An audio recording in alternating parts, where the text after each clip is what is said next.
Queridos, vamos abrir as nossas Bíblias no livro dos Salmos?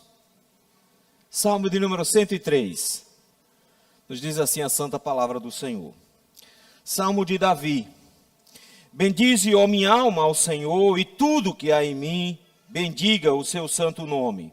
Bendize, ó minha alma, ao Senhor, e não te esqueças de nenhum só de seus benefícios. Ele é quem perdoa todas as tuas iniquidades, quem sara todas as tuas enfermidades, quem da cova redime a tua vida e te coroa de graça e misericórdia, quem farta de bens a tua velhice, de sorte que a tua mocidade se renova como da águia. O Senhor faz justiça e julga todos os oprimidos. Manifestou os seus caminhos a Moisés e os seus feitos aos filhos de Israel. O Senhor é misericordioso e compassivo, longânimo e assaz benigno. Não repreende perpetuamente, nem conserva para sempre a sua ira. Não nos trata segundo os nossos pecados, nem nos retribui consoante as nossas iniquidades. Pois, quanto o céu se alteia acima da terra, assim é grande a sua misericórdia para com os que o temem. Quanto dista o oriente do ocidente, assim afasta de nós as nossas transgressões. Como um pai se compadece de seus filhos, assim o Senhor se compadece dos que o temem, pois Ele conhece a nossa estrutura e sabe que somos pó. Quanto ao homem, os seus dias são como a relva, como a flor do campo, ele floresce, assim ele floresce, pois soprando nela o vento, desaparece, e não conhecerá daí em diante o seu lugar. Mas a misericórdia do Senhor é de eternidade a eternidade sobre os que o temem, e a sua justiça sobre os filhos dos filhos, para com os que guardam a sua aliança, e para com os que se lembram dos seus preceitos e os cumprem. Nos céus estabeleceu o Senhor o seu trono, e o seu reino domina sobre tudo. Bendizei ao Senhor todos os seus anjos, valorosos em poder, que executais as suas ordens e lhes obedeceis a palavra. Bendizei ao Senhor todos os seus exércitos, vós, ministros seus, que fazeis a sua vontade. Bendizei ao Senhor, vós todas as suas obras, em todos os lugares do seu domínio. Bendize, ó minha alma, ao Senhor. Vamos orar? Senhor meu Deus, graças te rendemos, Senhor, pelo privilégio imenso dado a nós, de podermos, meu Pai, nos reunir como teu povo, para mais uma vez ouvirmos a sua voz expressa por meio da sua palavra. Como nós somos felizes, ó Senhor, em poder ouvir o Senhor e ser instruídos diretamente por Ti. Por isso, meu Pai, nesse instante, nós te pedimos que o Teu Espírito Santo clareie a nossa mente, mova os nossos corações em direção ao Senhor, nos dê, Senhor, capacidade não só de compreensão da Tua palavra, mas humildade para recebê-la e assim, Senhor, vivermos de acordo com o Teu querer. Fala conosco, é isso que nós te pedimos em nome de Jesus. Amém. Todo final de ano é a mesma coisa, traçar metas para o ano que vem. Afinal de contas, você precisava perder 15 quilos, agora você precisa perder 20. E você vai nessa, a gente começa a traçar um bocado de planos para o ano. Esse ano eu não vou mais brigar com minha mulher. Já começa o ano assim. A gente sempre olha para o final do ano pensando no próximo. Meu convite hoje para vocês é fazer o oposto. Ao invés de olharmos para 2024, nós olharmos para 2023, que está se encerrando. Afinal de contas, meus irmãos, nós costumamos olhar para o ano velho como já vai tarde. No geral, nós olhamos para os anos que passam e dizemos assim, que bom que terminou, porque finalmente eu vou ter a oportunidade de que desse próximo dê mais certo. Mas que coisa horrível é olharmos para um ano inteiro e não conseguirmos enxergar as bênçãos que o Senhor nos deu, e só conseguirmos enxergar os sofrimentos e dificuldades pelos quais passamos. Que tristeza é quando nós olhamos para o passado e não conseguimos identificar a graça de Deus e não manifestarmos por conta disso a nossa gratidão. A ingratidão, meus irmãos, ela é terrível, mas está no coração de todo pecador. Ele está no coração do pecador exatamente porque todos nós achamos que merecíamos um tratamento melhor da parte de Deus. Todos nós, de alguma forma, por causa do nosso pecado, achamos que o Senhor deveria nos dar coisas melhores, Ele deveria nos dar uma vida mais tranquila. Essa sensação de um direito adquirido e que Deus nos deve, nos leva à ingratidão. Mas o Senhor não toma a ingratidão de uma maneira muito simples, como a gente às vezes acha que é. Pelo contrário, a murmuração do povo no deserto levou esse povo no deserto a morrer e ninguém entrar na terra prometida. Deus mesmo diz que jurou na sua ira, não entraria no seu descanso. Ele se queixa quando ele curou 10 leprosos, e dos 10 leprosos só voltou um para agradecer. Ele se queixa perguntando: onde estão os outros 9 que também receberam bênçãos? Nós, por vezes, olhamos para o passado com desgosto, com um coração apertado, pensando: que ano ruim, que dias difíceis, foi muito complicado. E nós focamos naquilo que nós gostaríamos que fosse, e não naquilo que Deus nos deu de bênçãos. Por isso, o grande alvo nosso hoje à noite não é olhar para 2024. O grande alvo nosso hoje à noite é olhar com gratidão para 2023. É mais ou menos isso que Davi nos ensina aqui no Salmo de número 103. Está se encerrando o quarto livro. O livro dos Salmos são divididos em 5 livros. O quarto livro, meus irmãos, ao que tudo indica, é o livro que está atrelado aos sofrimentos do cativeiro. Nós vimos isso nesse mês ainda, o Salmo 102 mostrando desses sofrimentos, o Salmo 101 mostrando desses sofrimentos, apontando para que o povo olhasse para a sua condição em meio ao cativeiro babilônico. Eles estavam tendo que ver a graça do Senhor no meio daquela confusão em que eles se encontravam. E aqui do nada Davi nos surge com um salmo, um hino de gratidão ao Senhor, mesmo em meio às turbulências da vida. Esse hino aqui se junta aos demais. Daqui até o final do livro 4, todos os cânticos serão cânticos de louvores ao Senhor. O Salmo de número 103 em especial, ele tem um irmão gêmeo que está aqui coladinho com ele, o Salmo de número 104. Note como é que começa o Salmo 104. Bendize, ó minha alma, ao Senhor, que tudo indica, eles deveriam estar um ao ladinho do outro, porque cada um traz um motivo de louvor a Deus. Esse salmo fala sobre os benefícios que o Senhor nos traz. O próximo fala sobre a criação como um todo, conectando com o final do salmo de número 103, mostrando o cuidado do Senhor com toda a criação. O salmo de número 105 vai falar dos grandes feitos do Senhor para com o seu povo, para com o povo de Israel. O salmo 106 vai encerrar falando de como o Senhor é longânimo e tardio em se irar contra o seu povo na sua rebeldia. O Salmo 103, meus irmãos, é um salmo de gratidão pura. Se você prestou atenção na leitura, não tem pedidos, não tem uma oração, ele não tem nada para pedir, ele só tem coisas para agradecer. E em meio a esse agradecimento, nós vemos um momento interessante, porque sempre que Davi escreve, Davi está num perrengue. Já notou isso?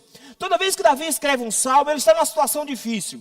Então é sempre luta contra os inimigos, sofrimento, angústia, pecado. Sempre tem alguma coisa a ver. Nesse salmo não. Esse salmo é completamente diferente. Nós nem conseguimos dizer em que época Davi escreveu esse negócio. Porque afinal das contas, só tem motivo de gratidão aqui. Mas é porque não é que Davi esteja vivendo um bom momento, e porque ele está vivendo um bom momento, ele agora tem motivos para agradecer. É porque Davi consegue aqui encontrar os motivos reais e concretos que nós deveríamos sempre olhar para ter do que agradecer. Davi como que ajusta o nosso foco e aponta-nos exatamente para aquilo que nós deveríamos olhar e nos apresenta um hino de ação de graças completo e perfeito, para que nós, olhando para Deus, enxergássemos exatamente pelo que nós deveríamos ser gratos.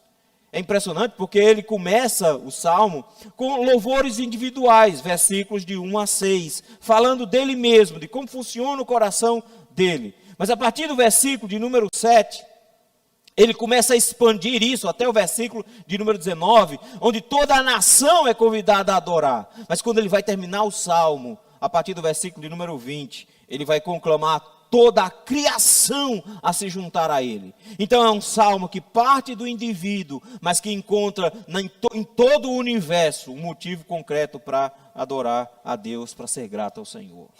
E é isso que eu gostaria de fazer com os irmãos hoje à noite. Encontrar aqui 3 motivos para sermos gratos ao Senhor.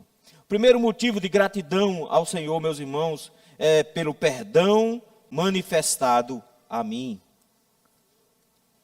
Ele começa o salmo e repete essa expressão o tempo inteiro. Bendize, ó minha alma, ao Senhor. Isso é muito típico dos salmos, uma conversa particular consigo mesmo. É pregar para a própria alma, isso às vezes é necessário. E ele prega para a própria alma, instruindo essa alma do que ele deveria fazer. E ele começa dizendo, bendize, ó minha alma, ao Senhor. Glorifique ao Senhor. Bendizer, meus irmãos, é se alegrar no coração, expressando todo o amor e gratidão por tudo que o Senhor é e por tudo que o Senhor fez. Ele sabe como o nosso coração naturalmente é ingrato, e por isso ele olha para o seu próprio coração e instrui o seu próprio coração, dizendo, está na hora de você dizer coisas boas sobre Deus. Está na hora que, ao invés de reclamar, dizer coisas boas a respeito do Senhor. Por isso, olha as expressões, bendize, ó minha alma, ao Senhor, e em seguida, como tem um paralelismo, ele diz, e tudo que há em mim, ou seja, a minha alma, que ele colocou lá em cima, tudo que há em mim, bendiga o seu santo nome. Ele diz que eu devo bendizer ao Senhor, não com partes, com o meu intelecto, simplesmente dizendo, eu sei, o Senhor fez coisas boas. Eu não sinto nada a respeito disso, eu não tenho nenhum tipo de gratidão, mas eu tenho que reconhecer que Ele fez algumas coisas boas o ano passado para mim. Ele não está dizendo isso, Ele está dizendo que todas as partes do seu ser, toda a sua emoção, todos os seus sentimentos, todo o seu intelecto esteja atrelado aqui como uma alma, apresentando-se ao Senhor, dizendo, eu tenho sim motivos de gratidão para o Senhor. Ele diz, minha alma, você precisa se lembrar disso. Esquecer-se, meus irmãos, dos motivos de gratidão, foi aquilo que levou Israel a murmurar e pecar e abandonar o Senhor o tempo inteiro. Foi isso que o Senhor ficou dizendo o tempo inteiro a Israel. Lembre-se quando entrar na terra prometida, quando entrar na terra, lembre-se que eu fiz isso, lembre-se que eu fiz aquilo. Porque a gente é esquecido mesmo. Deus faz coisas grandiosas conosco e nós esquecemos. É por isso que o salmista chama a sua própria alma, coloca no lado e diz, se lembre disso tudo, porque você precisa bendizer ao Senhor. Você precisa ser grato ao Senhor. E por isso, meus irmãos, ele expande esse motivo de gratidão no versículo de número 2. Ele diz assim, bendize, ó minha alma, ao Senhor, e não te esqueças. Não te esqueças do quê? De nenhum só de seus benefícios. Eu acho impressionante aqui que ele se conclama a fazer uma lista de bênçãos. Ele diz, faz uma lista das coisas boas que o Senhor deu.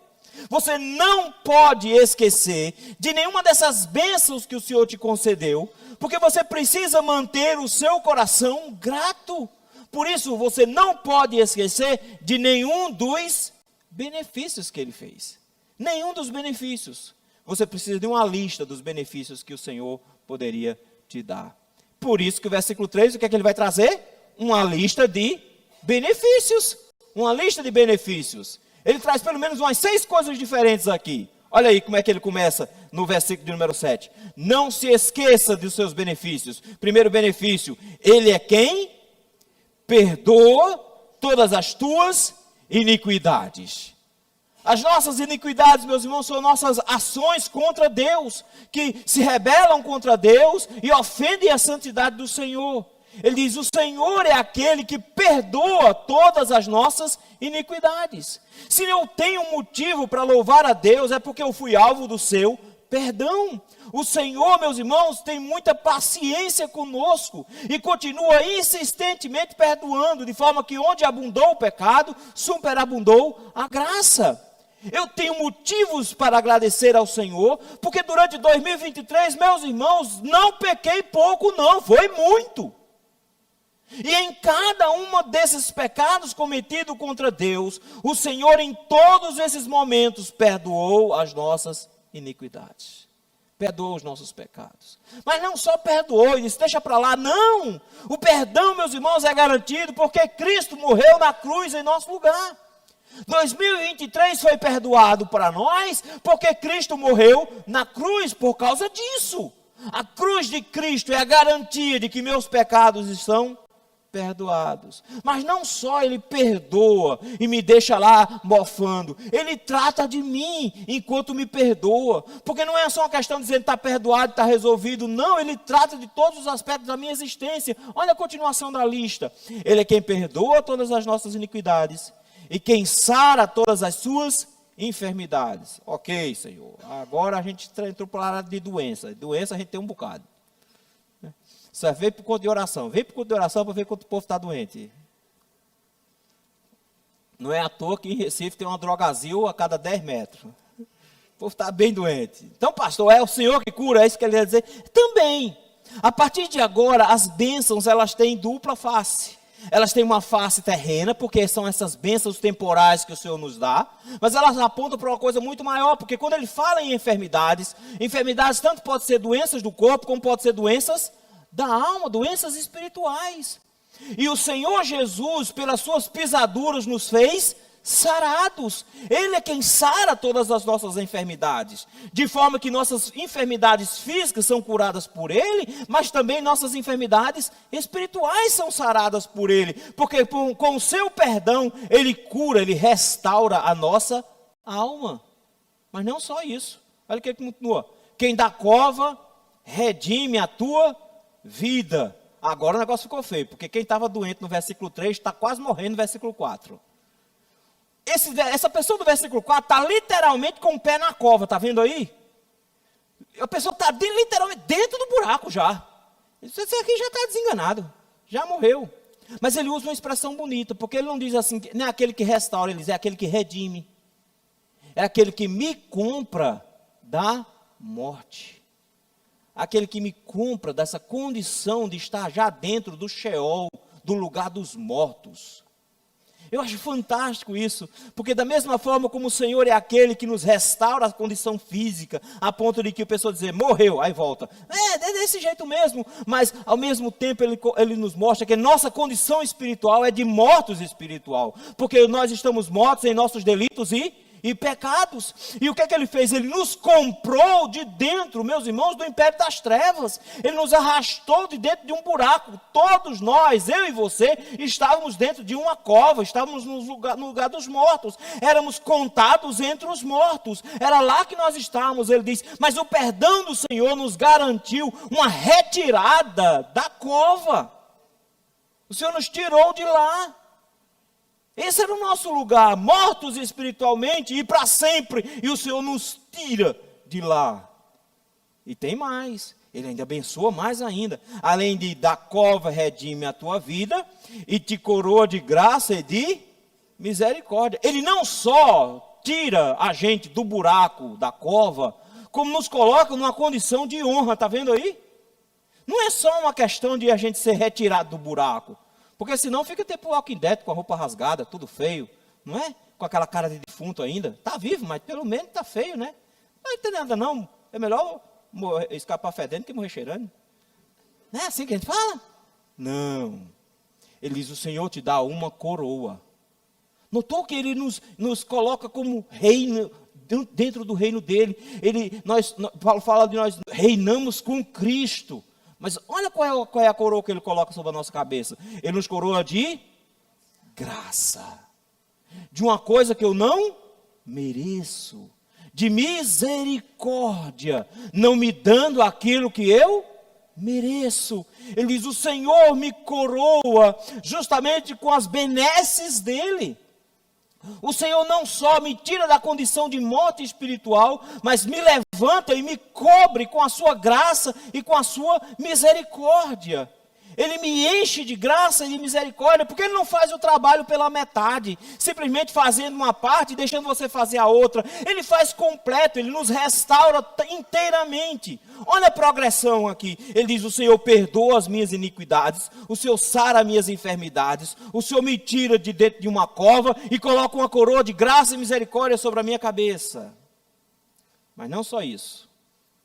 Ele termina com um duplo benefício aqui no final. E quem farta de bens a tua velhice. Isso é um benefício duplo aqui. O Senhor te deixa rico. Eita, que parte é essa que eu não peguei ainda, né?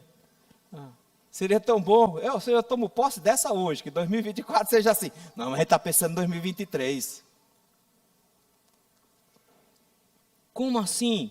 Pode ser fisicamente? Pode. Ele pode estar dizendo que o Senhor transforma as nossas vidas, de forma que o Senhor nos dá bens, muito mais na velhice do que a gente tinha quando começou a vida. Todos nós aqui já viemos de situação bem difícil, e graças a Deus o Senhor tem dado condições melhores à medida que os anos vão passando. É bem verdade isso. O próprio salmista vai dizer que fui jovem, agora sou velho, e nunca vi um justo desamparado, nem a sua descendência mendigar o pão. Pode ser isso também, mas é mais do que isso. Porque como Ele nos coroou de graça e misericórdia, Ele nos tornou herdeiros de Deus e co-herdeiros com Cristo. Nós temos bênçãos imensas. É o que Paulo fala, dizendo que nós temos agora bens espirituais sem medidas. Nós temos os céus inteiros, o universo inteiro como a nossa herança. Ele farta a nossa velhice de bens, como que dizendo, no final das contas, o Senhor nos enriquece em proporção imensa. Quando ele coloca esse conjunto de bênçãos que o Senhor nos dá como fruto do seu perdão, Ele perdoando, Ele nos restaura completamente. Veja, Ele nos tirou numa condição de morte espiritual e nos colocou numa condição de honra, com muitas bênçãos e bens espirituais. Olha a diferença de um defunto para um príncipe. É isso que Ele está colocando aqui. Olha o tamanho da graça do Senhor. E quando Ele faz isso, Ele diz, não tem como andar desmotivado. Por isso que o final do versículo 5 é, de sorte que a tua mocidade se renova como a da águia. Isso aqui não é aquele mito de que a águia, quando está ficando velha, vai lá, arranca o bico, arranca as penas, e depois restaura, porque ela não é a fênix, nem um passarinho faz isso não. Eles ficam novinhos, parece que são jovens, mesmo já sendo idosos. Eu sei que tem alguns autores, por exemplo, eu li comentários que diz que a águia vive 50 anos. Eu digo, Jesus do céu, não sei que águia velha foi esse que ele arranjou. Que no cativeiro chega a 30 e pouco. Então, mas tudo bem. Definitivamente, pastor não serve para falar sobre biologia. Toda vez que faz, dá umas erradas. Mas o que ele coloca aqui é a força com a qual uma águia se ergue do chão e alça voo. Ele diz, o Senhor renova-nos de tal maneira que nós nos tornamos como moços. O salmista vai nos falar que na velhice darão ainda frutos, serão cheios de seiva e de verdor. Ele está dizendo que a graça do Senhor então nos abraça de tal maneira que nós somos renovados em atitudes, em força, e alçamos voo como águias jovens. Como águias jovens. Tudo isso fruto do seu perdão. É impressionante, meus irmãos, que agora o salmista diz, você tem um motivo de sobra para ser grato ao Senhor. Porque todas essas bênçãos vêm do fato de que o Senhor te perdoou. Ele não tinha nenhum dever em te perdoar. Não era dever dele, pelo contrário. O dever dele era mandar todos nós para o inferno, porque é isso que a gente merece. Mas pelo contrário, a sua graça e a sua misericórdia nos abraça. E ele nos trouxe perdão completo. Por isso que o salmista tem que dizer, bendize, ó minha alma, ao Senhor. Eu não tenho motivos para me queixar no ano passado, porque todos os dias eu fiquei dizendo, Jesus, me manda para o inferno. Eu disse, mando não, eu te perdoo. Todo dia a gente fez isso. Por isso, meus irmãos, esse salmo tem muito do que? Do Salmo 90 que nós já estudamos. Porque no Salmo 90 ele diz, ensina-nos a contar os nossos dias, para que alcancemos coração. Sabe, logo assim ele diz, todos os nossos dias se passam debaixo da tua ira, porque nós pecamos. É isso que nós temos que aprender a contar o dia para saber que por todos esses 365 dias de 2023, nós vivemos debaixo da ira do Senhor, porque pecamos em todos esses dias contra o Senhor. Mas o que ele fez? Me perdoou 365 dias e me garantiu bênçãos imensas como resultado desse perdão. Ele não só disse, está perdoado, mas eu não quero mais conversa com você. Ele me disse, está perdoado e restaurou-me da morte, me colocou de pé, me encheu de graça e de misericórdia, me colocou como protetor de bênçãos espirituais e me fez andar altaneiramente como uma corça. Tudo isso porque ele me perdoou. Se eu tenho um motivo de gratidão, meus irmãos, é pelo perdão manifestado a mim. Mas o segundo motivo de gratidão é pela misericórdia manifestada ao seu povo, versículo de número 6 ao versículo de número 18. Ele começa agora no versículo 6 dizendo assim: o Senhor faz justiça e julga os oprimidos. Ele começa a mostrar a ação do Senhor em direção a Israel, porque o que ele vai fazer a partir do versículo 6 agora, é pensar na saída do povo do Egito. Todas as imagens agora estão relacionadas à saída do povo do Egito. Afinal de contas, ele vai dizer que o Senhor manifestou os seus caminhos a Moisés, no versículo número 7. Então veja, ele está pensando na saída do Egito. E quando ele fala em oprimidos aqui, ele está falando do povo que estava cativo dentro do Egito. E o Senhor os restaurando de lá. O Senhor fazendo justiça, tirando o povo do cativeiro. E quando ele pensa nessa saída do povo do cativeiro, ele diz: o Senhor está manifestando misericórdia. Ou seja, ele não está dando ao povo aquilo que eles merecem. Enquanto ele manifestou graça dando perdão, agora ele manifesta misericórdia não dando o que o povo merece. E o contexto, meus irmãos, é sombrio aqui. Porque vejam, ele diz assim: o Senhor fez justiça pelos oprimidos, o Senhor resgatou o seu povo do Egito e manifestou os seus caminhos a Moisés. Que lugar é esse? Foi lá no Sinai, quando o Senhor deu os 10 mandamentos para o seu povo. E dando a Moisés os mandamentos, o Senhor estava manifestando a sua vontade ao seu povo. Como é que o Senhor quer que eu seja? Olha para os 10 mandamentos, é assim que Ele quer que a gente seja. E o Senhor deu os mandamentos a Moisés, Ele diz: o Senhor manifestou esses feitos, não só a Moisés, mas aos filhos de Israel também. O Senhor trouxe a lei para o povo. Só que, no dia em que Moisés estava descendo do monte Sinai, o Senhor deu um alerta para ele. Ele disse: desça.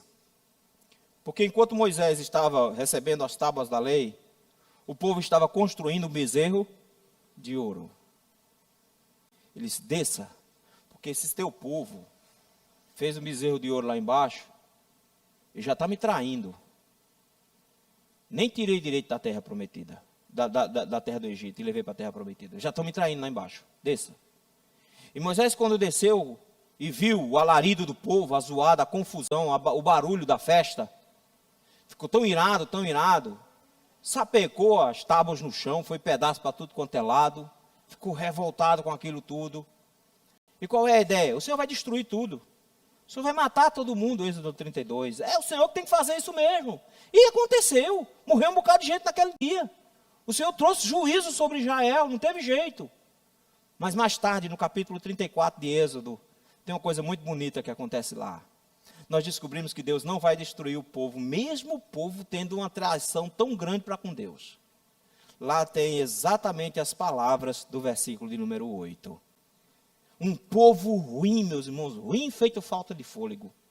Um povo ruim que peca contra o Senhor, debaixo do santo monte do Senhor, diante das nuvens escuras e dos trovões da presença de Deus, eles fazem um ídolo e se prostram diante desse ídolo.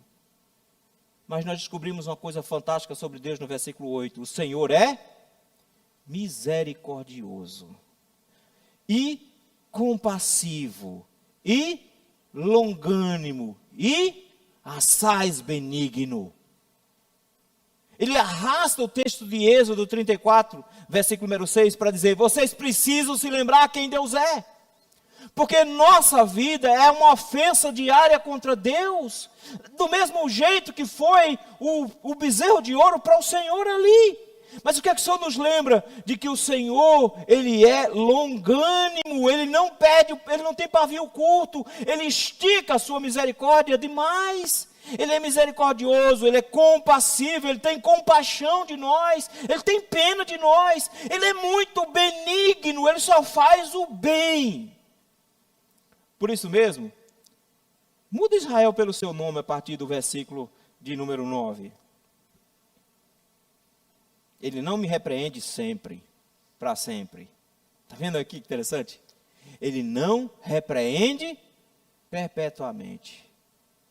Ele não fica o tempo todo azucrinando o juízo da gente. Ah, o que você está fazendo? Ah, o que você está fazendo? Ele perdoa. Ele não fica mantendo o juízo sobre a nossa cabeça. Ele retira o juízo sobre a nossa cabeça. Como assim? Não repreende perpetuamente, nem conserva para sempre a sua ira. Já ficou intrigado de alguém? Ficar intrigado é manter a ira por mais tempo, já notou? Você fica lá com aquela cara feia, segurando a ira. Ele fez, não, o Senhor não fica intrigado da gente, não. Ele não mantém a sua ira para sempre. Não mantém. Por que não? Olha o que ele faz no versículo 10.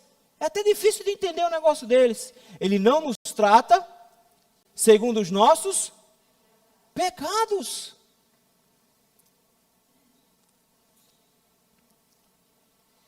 Restitui, eu quero de volta o que é meu. Não, meu querido, você não entendeu. Ele diz, ele não te dá o que você merece. Porque se você fosse receber o que você merece, agora estava caindo um bocado de raio na cabeça de nós tudinho de uma vez. Era para torrar e não sobrar nada. Porque nós merecemos exatamente isso. Ele diz, mas ele não nos trata conforme o nosso merecimento. Definitivamente não é meritocracia. Não é o que você faz ou deixa de fazer. Ele diz, pelo contrário, ele nunca te trata com o que você merece. Porque o que nós merecemos é condenação. É isso que nós merecemos. Ele não nos trata segundo os nossos pecados, nem nos retribui consoante as nossas iniquidades.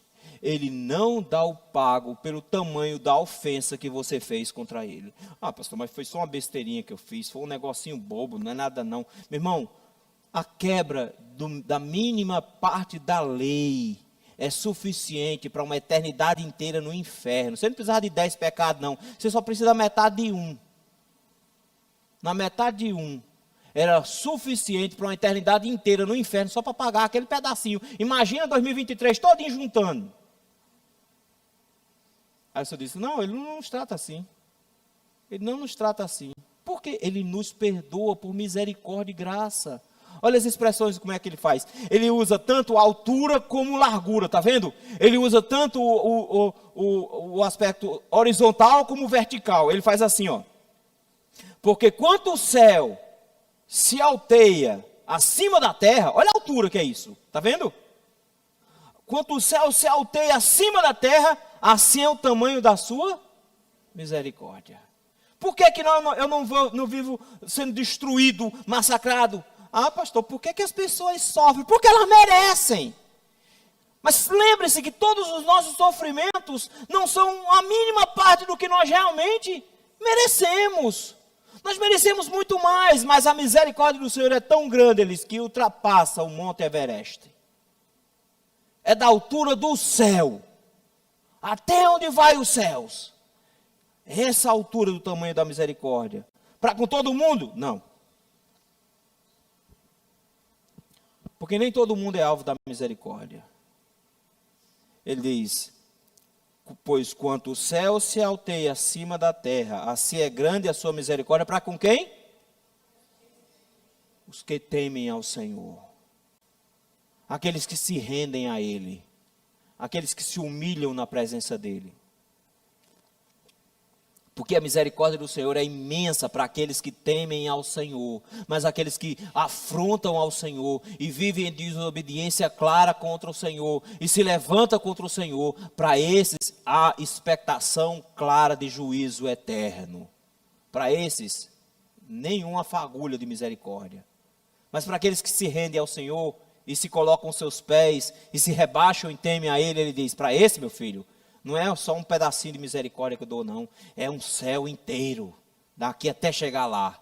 É uma atmosfera toda, só de misericórdia. É por isso que quando o Senhor derrama o seu juízo sobre Israel, Jeremias diz, eu preciso de motivo de esperança.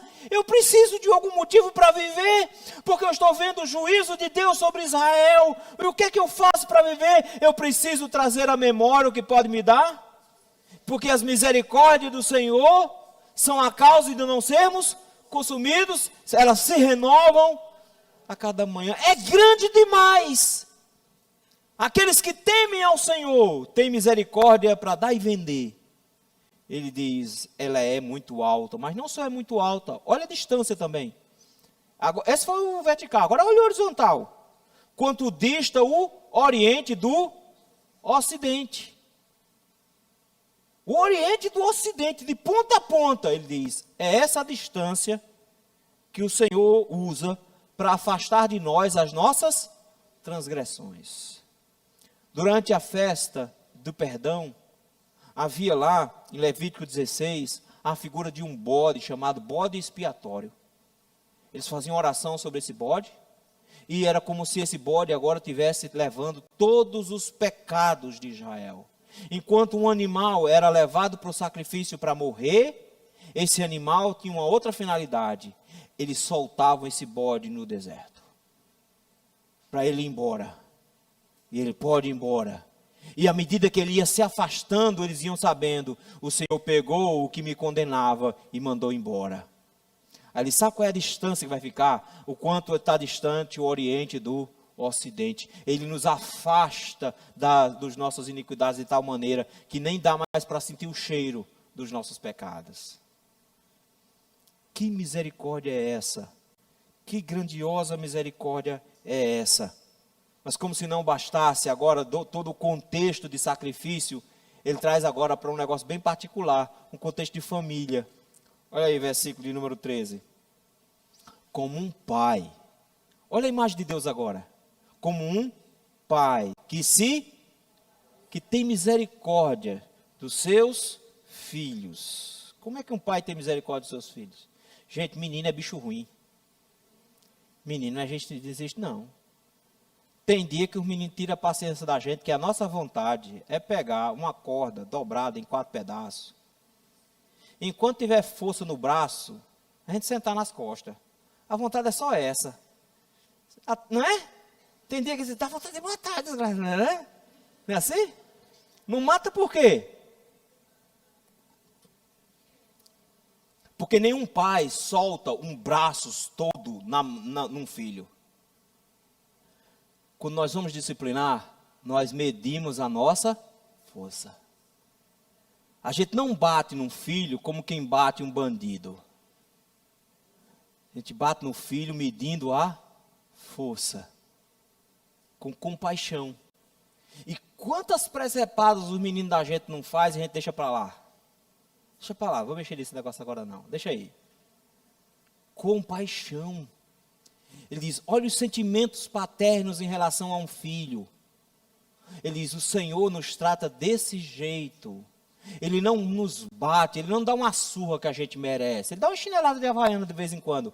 Mas ele não quebra um cacete nas costas da gente. Ele não manda a gente para o hospital. Ele diz, não, ele tem compaixão como um pai. Porque um pai ama o seu filho e não quer destruí-lo, não quer matá-lo. Ele diz, como um pai se compadece dos seus filhos, assim o Senhor se compadece de todo mundo, não é? Não, mesma coisa do versículo 8. Misericórdia para com os que o temem. Para com os que o temem. Ele está dizendo, o Senhor tem misericórdia. E sabe por quê? Porque quando a gente vai bater naquelas coisinhas miúdas, desobedientes, que parecem uns anjinhos caídos, a gente olha para aquela coisinha frágil e diz, meu Deus do céu, se eu der uma tapa de verdade nesse menino, ele desmancha, não é? Aí ele faz assim, olha, pois ele conhece a nossa e sabe que nós somos, ele sabe que a gente é assim mesmo. Ele sabe que se ele fosse tratar com o rigor que ele exige, a gente estaria perdido. Ele sabe que se ele fosse usar todo o rigor e justiça que ele possui, ele nos mataria imediatamente. Era nascendo e morrendo, meu irmão. Não ia ficar um vivo, não. Mas no final das contas, ele diz, ele é um pai amoroso. Se nós somos disciplinados, é porque nós somos filhos. E nunca somos disciplinados com rigor, sempre com amor, com cuidado, com carinho, com zelo. Ele não quer nos destruir. Porque ele sabe que se ele bater a mão na gente, a gente desmancha. Nós somos pó. Por isso, o salmista, do versículo de 15 a 18, resolve te dar só uma amostra grátis de como nós somos pó. Só para você ter uma amostra grátis, bem rápido. Ele diz assim, ó. Ele está usando o Salmo 90 novamente. Ele faz assim. Quanto ao homem, os seus dias são como a relva. Passa ligeiro. Passa ligeiro. A gente acha que 80, 90 anos demora para chegar. É assim, ó. chega muito ligeiro. Ele diz, é como uma relva, nasce hoje, floresce, já está sendo queimado amanhã. É como uma flor do campo, assim ele floresce. Mas quando sopra o vento, versículo 16, ele desaparece, não sabe mais nem onde é que está. Isso aqui é Salmo 90. Ele está dizendo, o Senhor sabe que nós somos passageiros e rápidos e frágeis desse jeito. Olha como nós somos frágeis. Nós somos muito pequenos, mas olha o tamanho do contraste, versículos 17 e 18. Olha o tamanho do contraste. Nós, frágeis, pequenos e insolentes. Está vendo? É umas coisinhas miúdas, mas tudo brabinho. Aí ele faz assim, mas, bem grande aí, mas a misericórdia do Senhor. Qual é o tamanho dela? De eternidade a eternidade. Tem a mesma idade de Deus, está vendo? Que ela tem a mesma idade de Deus, de eternidade a, porque faz parte de quem Ele é. Ela está nele, desde o início, e vai continuar para sempre. Sobre todo mundo, não é? Pela terceira vez, o que é que ele está dizendo? Sobre os que o temem, para que você não se engane achando que a misericórdia está sobre todos. Ele diz, não, ela está sobre um grupo. 3 vezes ele está dizendo, misericórdia sobre os que o, e a sua justiça sobre os filhos de Israel. Sobre todo mundo? Não, versículo 18, para com os que guardam a sua, e para com os que se lembram dos seus preceitos e os cumprem, para aqueles que vivem conforme a sua vontade de forma séria, para aqueles que temem realmente ao Senhor. Temer ao Senhor, meus irmãos, é fugir do pecado e andar nos caminhos do Senhor. Isso é temer a Deus. Isso é temer a Deus. É uma reverência de um filho para com o pai, que mesmo diante da ausência do pai, mantém as regras do pai funcionando. Ele diz, aqueles que temem e guardam os mandamentos do Senhor, são alvos dessa misericórdia, e ela é imensa. Nós temos motivo de gratidão, meus irmãos, porque nós somos esse tipo de gente aqui, uma poeirinha, que passa muito rápido, mas insolentes, pecadores, terríveis, que ofendem o Senhor o tempo inteiro. Mas Deus é muito misericordioso. A misericórdia do Senhor se estabeleceu sobre nossas cabeças, porque Ele não nos destruiu em 2023. Isso pode parecer uma bobagem, mas isso é um grande motivo de alegria na presença do Senhor e gratidão. Dizendo, Senhor, muito obrigado, porque se tem uma coisa que eu fiz em 2003 foi merecer ser destruído. Eu mereço, 2023 foi o ano que eu mereci ser destruído, mas o Senhor teve misericórdia de mim. Porque sua misericórdia é alta demais, é larga demais, é imensa demais, é antiga demais. A misericórdia do Senhor, meus irmãos, é o motivo de nossa gratidão. Primeiro motivo da nossa gratidão, pela manifestação, pelo perdão manifestado a mim. O segundo motivo, pela misericórdia manifestada ao seu povo. E o último motivo, pela glória manifestada a toda a criação. A partir do versículo de número 22, ele vai expandir um pouco mais isso aqui. Versículo 19, ele vai expandir um pouco mais isso aqui. Ele agora não fala só das suas coisas, está vendo? Mas olha só o que ele faz no versículo 19. Nos céus estabeleceu o Senhor o seu trono. Já notou que o tempo inteiro aqui, toda vez que ele se faz referência a Deus, ele chama de Senhor com letra maiúsculas. É o Deus da aliança, com quem Israel tem um pacto. Ele diz, e esse Deus de Israel, ele tem um trono, e o seu trono não está aqui na terra, o seu trono está no céu, como que dizendo, ele tem controle de tudo que está de lá para cá. E do nada ele agora diz que existe uma glorificação bem maior, porque ele começa glorificando a Deus, porque o Senhor o perdoou, ele continua glorificando a Deus, porque o Senhor não o destruiu, agora ele continua glorificando a Deus pelo tamanho que Deus possui de administração. Ele vê o reino de Deus todinho de uma vez. Para isso, olha o que ele faz. Estabeleceu, nos céus estabeleceu o Senhor o seu trono. E o seu reino domina sobre o quê? Sobre tudo. O Senhor tem domínio sobre todas as coisas. Ele controla tudo que existe. Nesse sentido, meus irmãos, ele está dizendo que não aconteceu nada no ano passado que não fosse da vontade de Deus. Que o Senhor controlou cada evento, que cada coisa que aconteceu na sua vida foi vontade dele que cada percalço, cada dificuldade, cada angústia, cada sofrimento, mas cada alegria, cada vantagem, cada bênção, cada vez que você prosperou, em cada um desses momentos, o Senhor estava conduzindo, porque nada acontece no universo sem que a mão do Senhor esteja conduzindo, esteja levando. É preciso ter um Deus muito pequeno para não administrar o mundo inteiro. Nosso Deus administra o universo todo. E diante da informação de que o mundo inteiro está sob o controle dele, que tudo que existe está sob o controle dele, qual é a única coisa que ele pode fazer? Conclamar todos ao louvor. E ele começa pelos anjos, versículo número 20. Nota que ele começou o salmo, no versículo 1, dizendo: bendize, ó minha alma. Quem é que tem que bendizer? Eu. Mas agora, no versículo de número 20, ele diz: bendizei ao Senhor quem? Todos os seus anjos. Ele conclama os anjos agora. Davi é meio ousado. Não notou como Davi é ousado? Davi diz: venham todos os anjos agora, se juntem. Porque esse louvor de ação de graças não é só para ser dado por mim, que fui alvo do perdão e da misericórdia do Senhor. O louvor tem que ser prestado por todos. E todos os anjos devem se juntar nessa festa agora também. E ele usa 2 versículos para chamar os anjos para louvar. Ele os descreve dizendo assim: bendizei ao Senhor todos os seus anjos, valorosos em poder, que lhe executais as suas ordens.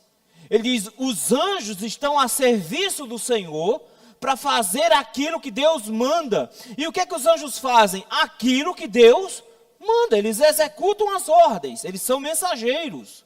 É tanto que no Novo Testamento eles são chamados de servos junto conosco, de cooperadores junto conosco, de conservos nossos. Porque nós também servimos ao Senhor, mas eles estão servindo diretamente ao Senhor, obedecendo às ordens. E ele repete a mesma ideia no próximo versículo. Ele faz assim, ó: os anjos são valorosos em poder e executam as ordens e obedecem a palavra. Olha o versículo 21. Bendizei ao Senhor todos os seus exércitos. E aqui exércitos são os anjos de novo, mas inclui também planetas e tudo mais. As estrelas, o universo como um todo. Aí ele diz aqui: são ministros seus que fazem o quê? A sua vontade. Ele agora vai incluindo tudo. Ele diz: todos os anjos se juntem, fazem a vontade do Senhor, se juntem em adoração. Agora todo o universo, tudo que existe, os anjos, as estrelas, os planetas, tudo que existe, se junta tudo. Todos fazem a vontade do Senhor. Todos fazem a vontade do Senhor. Ninguém anda longe, todo mundo anda perto. Todo mundo faz o que Deus manda. Está todo mundo no devido lugar. Eu sei que o pessoal diz: não, mas o cientista não dá para crer em Deus porque é absurdo. Até a hora que você começa a estudar os astros. E você descobre como tudo é feito milimetricamente. Se a Terra fosse só um pouquinho mais perto do Sol, torrava tudo, ninguém ficava. Só um pouquinho mesmo. Se ela fosse só um pouquinho mais longe do Sol, era muito frio, não dava para a gente viver, a gente ia morrer. Não ia ter nada aqui. Se a Lua tivesse um pouquinho mais afastada da Terra, nós não íamos ter marés, então não tinha estação, não ia dar para sobreviver nada. Se ela fosse um pouco mais perto, a gente ia ter as marés tão altas, mas tão altas que ia cobrir a Terra toda vez que ela passasse. Então a gente não ia conseguir viver também.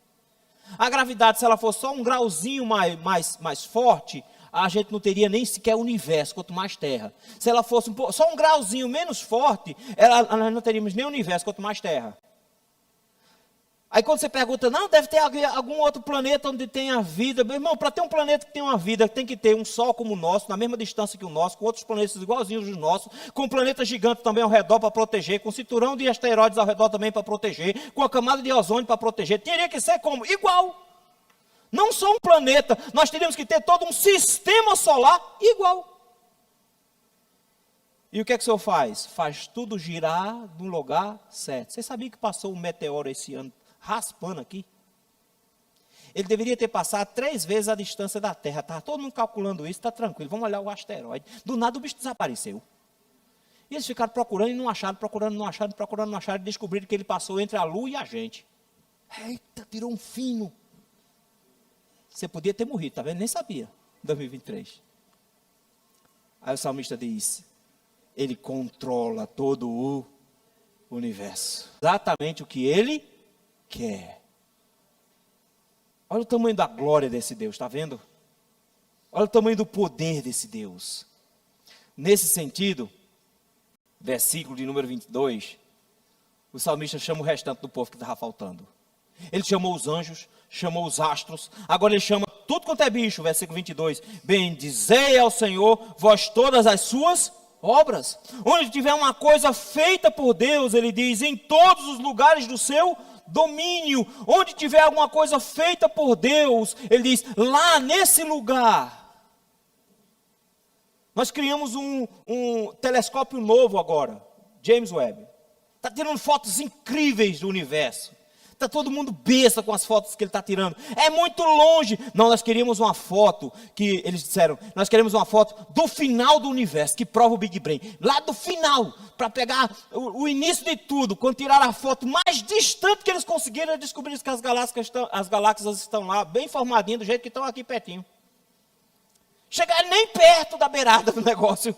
As galáxias são iguais, estão todo mundo igualzinho lá, do mesmo jeito. Aí eles fazem assim, mas o universo é tão grande, tem que ter ET em algum lugar no negócio desse. Porque não faz sentido, como é que só tem nós aqui? Um universo desse tamanho, por que Deus faz um universo desse tamanho, gente? Sabe quando é que dá para chegar nesse canto? Não dá para chegar em canto nenhum. Tá Elon Musk querendo chegar em Marte aqui, não consegue. Porque é grande demais, são 2 anos de viagem. Chegar lá naquele negócio, é longe demais. É longe demais. Não tem velocidade que você consiga para chegar nesses cantos. A estrela mais próxima, se não me engano, está a 2 anos-luz. Meus irmãos, se você dirigisse a 2 anos-luz, a velocidade de 1 ano-luz, você ainda levava 2 anos para chegar lá. Mas tem que ter ET nesse negócio. Não, é porque cada estrelinha dessa, escondida lá nos rincões do universo, onde nem eu nem você vê, nenhum de nós vê. Por mais que os nossos telescópios sejam grandes e potentes, a gente nem enxerga, elas estão lá para que Cristo se encante com ela. Elas estão brilhando para Jesus. E tem grandes tempestades em grandes planetas, tem planeta que chove diamante, porque o nosso Deus é rico. Chove diamante para cada lugar onde estiver, todas as suas obras, em todos os lugares do seu domínio, bendizei ao Senhor. Ele diz, todo o universo tem motivo de gratidão. Mas como é que ele termina o salmo? Se ele foi tão longe, não foi? Dessa vez ele foi longe. Mas como é que ele termina o salmo? Bendize, eu me junto a isso. Está vendo? Deus é glorioso, é imenso, a obra é tamanha, é um negócio impressionante. Depois que ele conclama tudo que existe para bendizer, ele diz, eu me junto nesse pacote agora.